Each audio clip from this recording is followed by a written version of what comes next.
मैं हरि ओम प्राथमिक अध्यापक केंद्रीय विद्यालय संगठन आगरा संभाग में आपका हार्दिक स्वागत करता हूं। आज हम कक्षा 5वीं विषय हिंदी पाठ राग की रस्सी का पठन करेंगे।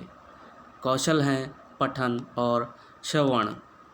लक्षित अधिगम बिंदु: परिवार, मित्र, शिक्षक की भाषा सुनकर समझने की योग्यता, दूसरों के साथ वार्तालाप तथा प्रतिक्रिया करने की योग्यता, लिखित सामग्री को ध्वनियों एवं मात्राओं की शुद्धता के साथ पढ़ना। प्यारे बच्चों, यहाँ पर आपको एक शब्द दिखाई दे रहा होगा, लोक कथा। लोक कथाएँ होती क्या हैं? प्यारे बच्चों, ये लोक कथाएँ किसी समाज सभ्यता की वे कथाएँ हैं जो कि मौखिक तौर पर उस समाज या सभ्यता में एक पीढ़ी से दूसरी पीढ़ी तक जाती हैं। प्यारे बच्चों, ये कथाएँ और कुछ नहीं, ये वही कहानियाँ होती हैं जो आपके दादा दादी नाना नानी आपको सुनाते हैं। कभी ये कहानियाँ आपके दादा दादी नाना नानी को उनके दादा दादी या नाना नानी ने सुनाई होंगी। ये कहानियाँ या कथाएँ एक पीढ़ी से दूसरी पीढ़ी तक ऐसे ही चलती रहती हैं। बच्चों, इन कथाओं का मुख्य उद्देश्य समाज के ज्ञान, समझ, नैतिक मूल्यों को पीढ़ी दर पीढ़ी आगे बढ़ाना होता है।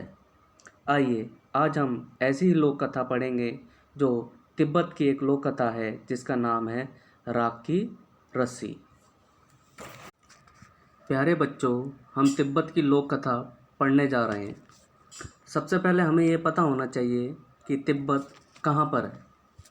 प्यारे बच्चों, आपको यहाँ पर एक मानचित्र दिखाई दे रहा होगा। तो इसमें भारत से सटा हुआ जो क्षेत्र है आपको चाइना दिखाई दे रहा होगा। चाइना के अंतर्गत ये वाला क्षेत्र जो है भारत से लगा हुआ, ये तिब्बती क्षेत्र है। आइए एक मानचित्र द्वारा और समझने की कोशिश करते हैं।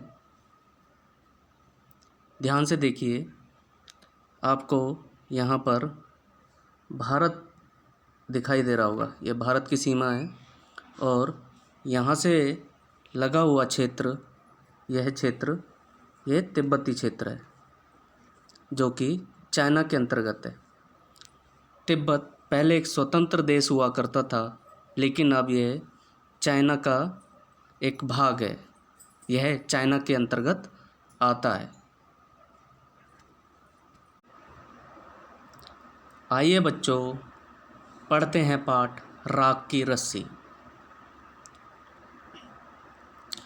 लोन्पोगार तिब्बत के 32वें राजा सोनगावसेन गाम्पो के मंत्री थे।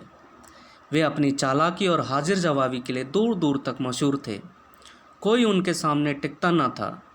चैन से ज़िंदगी चल रही थी, मगर जब से उनका बेटा बड़ा हुआ था, उनके लिए चिंता का विषय बना हुआ था। कारण यह था कि वह बहुत भोला था। होशियारी उसे छूकर भी नहीं गई थी। लोन्पोगार ने सोचा, मेरा बेटा बहुत सीधा साधा है, मेरे बाद इसका काम कैसे चलेगा। एक दिन लोन्पोगार ने अपने बेटे को 100 भेड़ें देते हुए कहा, तुम इन्हें लेकर शहर जाओ, मगर इन्हें मारना या बेचना नहीं। इन्हें वापस लाना 100 जौ के बोरों के साथ, वरना मैं तुम्हें घर में नहीं घुसने दूंगा। इसके बाद उन्होंने बेटे को शहर की तरफ रवाना किया। लोन्पोगार का बेटा शहर पहुंच गया, मगर इतने बोरे जौ खरीदने के लिए उसके पास रुपए ही कहाँ थे। वह इस समस्या पर सोचने विचारने के लिए सड़क किनारे बैठ गया, मगर कोई हल उसकी समझ में नहीं आ रहा था। वह बहुत दुखी था। तभी एक लड़की उसके सामने आ खड़ी हुई। क्या बात है, तुम इतने दुखी क्यों हो? लोन्पोगार के बेटे ने अपना हाल कह सुनाया। इसमें इतना दुखी होने की कोई बात नहीं, मैं इसका हल निकाल देती हूँ। इतना कहकर लड़की ने भेड़ों के बाल उतारे और उन्हें बाजार में बेच दिया। जो रुपए मिले उनसे जौ के 100 बोरे खरीदकर उसे घर वापस भेज दिया। लोन्पोगार के बेटे को लगा कि उसके पिता बहुत खुश होंगे, मगर उसकी आपबीती पर उन्होंने ध्यान नहीं दिया। वे उठकर कमरे से बाहर चले गए। दूसरे दिन उन्होंने अपने बेटे को बुलाकर कहा, पिछली बार भेड़ों के बाल उतारकर बेचना मुझे ज़रा भी पसंद नहीं आया। अब तुम दोबारा उन्हीं भेड़ों को लेकर जाओ, उनके साथ जौ के 100 बोरे लेकर ही लौटना। एक बार फिर निराश लोनपोगार का बेटा शहर में उसी जगह जा बैठा। न जाने क्यों उसे यकीन था कि वह लड़की उसकी मदद के लिए ज़रूर आएगी, और हुआ भी कुछ ऐसा ही। वह लड़की आई, उससे उसने अपनी मुश्किल कह सुनाई। अब तो बिना जौ के 100 बोरों के मेरे पिता मुझे घर में नहीं घुसने देंगे। लड़की सोचकर बोली, एक तरीका है। उसने भेड़ों के सींग काट लिए। उन्हें बेचकर जो रुपए मिले उनसे 100 बोरे जौ खरीदे। बोरे लोनपोगार के बेटे को सौंप कर लड़की ने उसे घर भेज दिया। भेड़ें और जौ के बोरे पिता के हवाले करते हुए लोनपोगार का बेटा खुश था। उसने विजयी भाव से सारी कहानी कह सुनाई। सुनकर लोनपोगार बोले, उस लड़की से कहो कि हमें 9 हाथ लंबी राख की रस्सी बनाकर दे। उनके बेटे ने लड़की के पास जाकर पिता का संदेश दोहरा दिया। लड़की ने एक शर्त रखी, मैं रस्सी बना तो दूंगी, मगर तुम्हारे पिता को वह गले में पहननी होगी। लोनपोगार ने सोचा ऐसी रस्सी बनाना ही असंभव है, इसलिए लड़की की शर्त मंजूर कर ली। अगले दिन लड़की ने 9 हाथ लंबी रस्सी ली, उसे पत्थर के सिल पर रखा और जला दिया। रस्सी जल गई, मगर रस्सी के आकार की राख बच गई।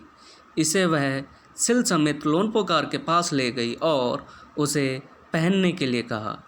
लोनपोगार रस्सी देखकर चकित रह गए। वे जानते थे कि राख की रस्सी को गले में पहनना तो दूर, उठाना भी मुश्किल है। हाथ लगाते ही वह टूट जाएगी। लड़की की समझदारी के सामने उनकी अपनी चालाकी धरी रह गई। बिना वक्त गंवाए लोनपोगार ने अपने बेटे की शादी का प्रस्ताव लड़की के सामने रख दिया। धूमधाम से उन दोनों की शादी हो गई। इस प्रकार यह लोक कथा खत्म होती है। तो बच्चों, आशा करते हैं आपको यह लोक कथा अर्थात पाठ राख की रस्सी बहुत अच्छे से समझ आई होगी। धन्यवाद।